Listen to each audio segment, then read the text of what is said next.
Hello and welcome. My name is Prakhar Shrivastava. I am a principal architect in Red Hat. With me, I have Mitesh Sharma. Together, we develop demos for Red Hat Ansible Automation Platform.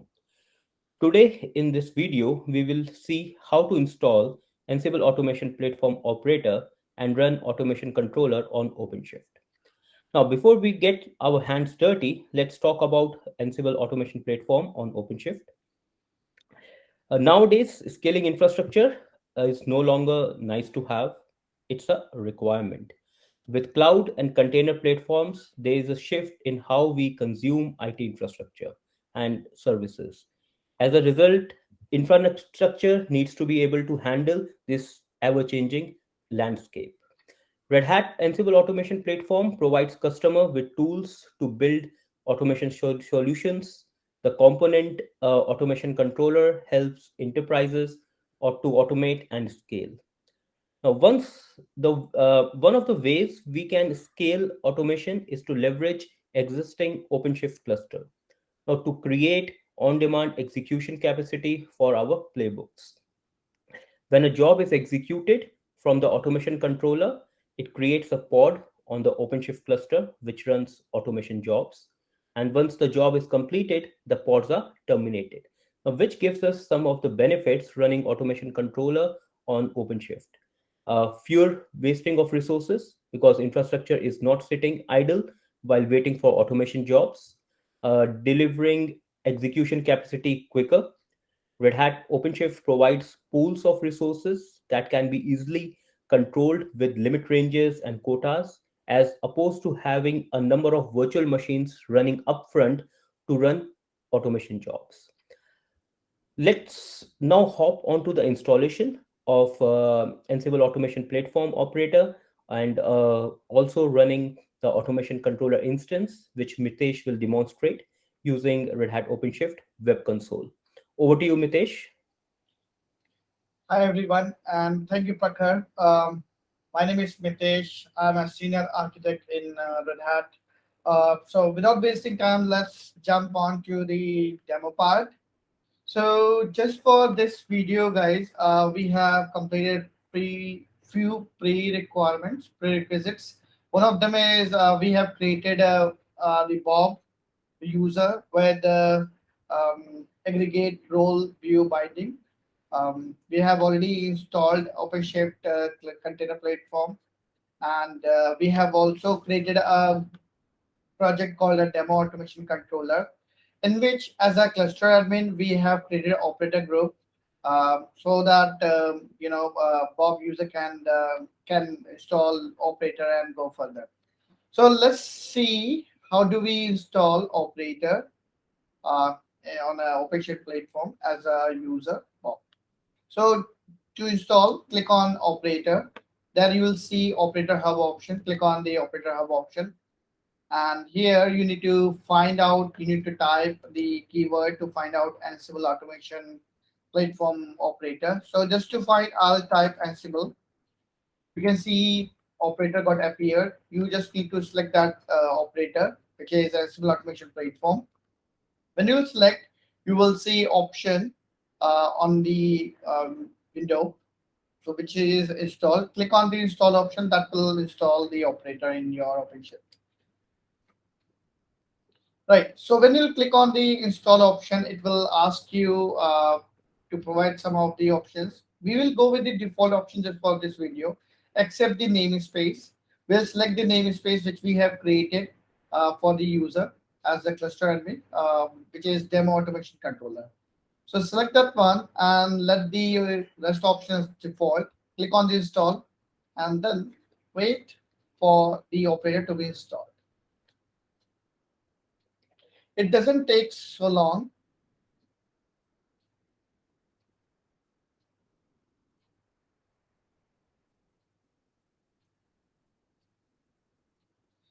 Here we go. We have Ansible Automation Platform Operator installed. Just to see, you can click on the View Operator. When you will click on the View Operator, you will see further more options. So as per the video, we are going to create automation controller instance. So we will click on automation controller option, and there you will see a button called a Create Automation Controller Instance. So you just need to click in this option, and then you will see another menu that you can fill with your choice. But we will go with the default option, except the name. So the name for the instance will be for this demo is Automation Controller. We can also find a few good options that can be useful in the advanced configuration, but we will go with the default. So let's click on the create for creating in the instance. When you click on the create option, it will create a demo automation controller instance. And then you can see its status has been changed and the label got appeared. So just let's look at the workload which we have this got after the creation of this automation controller instance. So just to see, you can go to the workload, click on the pods. Here we go. We have a couple of pods for the operator, and then you can see one of the pod which is getting initialized is Postgres. So if you remember, like in automation controller, we install Postgres as well as we install other services. So Postgres is getting installed in a separate container, and then there will be another pod which will be initialized and created that will have web UI that we will be accessing to execute the jobs. So now it's saying it's in running stage. Just let's look into this spot, and you can see these are the containers which are getting initialized. By the way, it's now all of them are running. So if you wanted to access web UI for automation controller, you can go to the networking, and there you can find routes option. Make sure you are still in the demo project. So there you can see demo automation controller route, and there you will see the location to access the web UI for the automation controllers. Simply click on this, and obviously it will show you the browser error. That is just because of subset certificate. You need to just escape by proceeding further.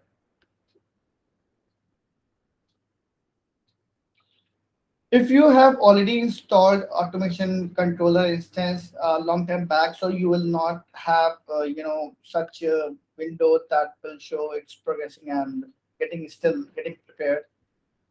But we have just installed, so it is still getting prepared. That will take some time.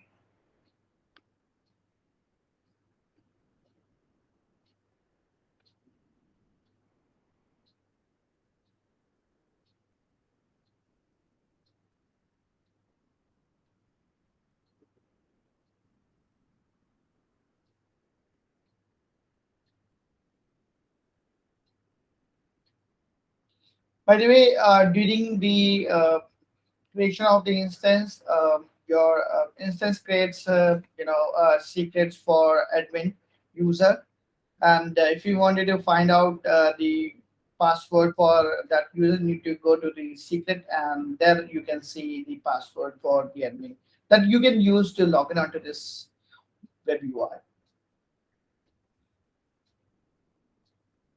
We can also go to the automation console. In meanwhile, it is showing the login screen. So let's go to the uh, go back to the console and go to the workloads. Look at the secrets. Here you will have a couple of secrets. You need to find out a demo admin secret. Here we go. Demo automation controller admin password. So this is secret under which password is stored. You can just copy. It is randomly generated if you don't provide, and that can be used for login. So here console is ready, and we have login screen, so we can use admin as a default user and the password which we have copied from the secret. Let's log in. When you install automation controller for the first time, it will take you to the subscription page. We will be using our subscription username and password. You may use your developer account or your subscription user and password to get the subscription.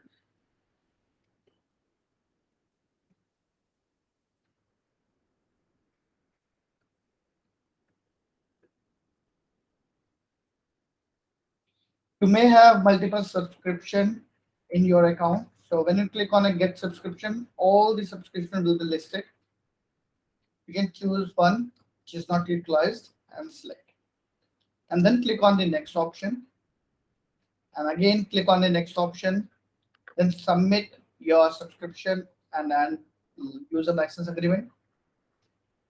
Then it will redirect you to the dashboard of the Red Hat Ansible Automation Platform. Here we have a dashboard. So just to test whether it is working or not, we can go to projects under the resources, and then you can see a demo project, which is a default project that gets created during the installation of automation controller platform. You can synchronize. If it gets synchronized, which means that it's working. But to double check, we can go to the templates and let's execute our demo job template. To execute demo job template, we can click on the launch template option that looks like a rocket button. Click on it, and here we go.